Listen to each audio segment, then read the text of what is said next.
À l'occasion de la nuit des musées ce soir à Lausanne, le musée Bollot, sur le site de l'EPFL, reproduit le tout premier ordinateur Apple, le mythique Apple One.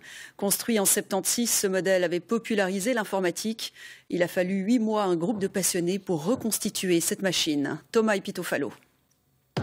Le musée Bollot conserve une collection d'ordinateurs qui ont marqué l'histoire de l'informatique. Mais jusqu'il y a peu, il en manquait un, le tout premier, la mère de tous nos appareils. Mais une équipe de passionnés s'est chargée de combler cette lacune. Pour voir la machine mère, la machine source, l'Apple I, c'est au sous-sol, c'est par là, suivez-moi. Mais en fait, l'Apple I, c'est quoi? C'est le tout premier produit Apple construit en 1976 par Steve Wozniak et Steve Jobs.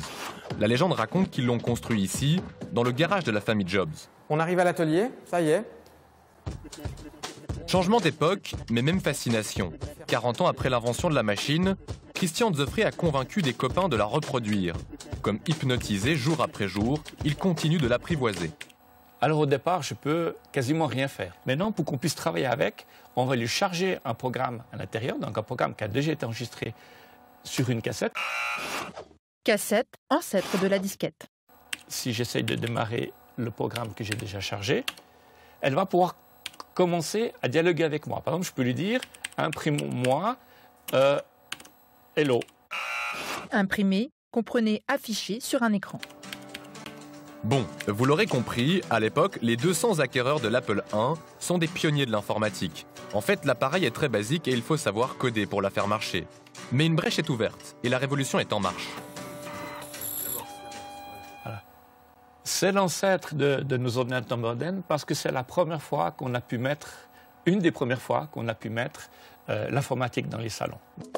Scruté par des générations d'ordinateurs dans cet atelier, l'équipe a mis environ 300 heures pour rendre l'appareil opérationnel. Parmi les postes clés, la soudure.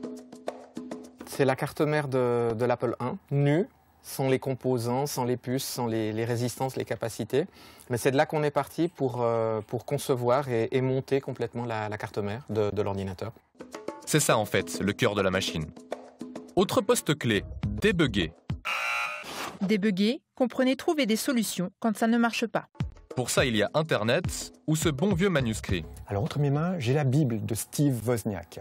On y trouve toutes les notes manuscrites et dactylographiées de Steve Wozniak sur la machine Apple I, que ce soit les programmes ou la conception de la machine.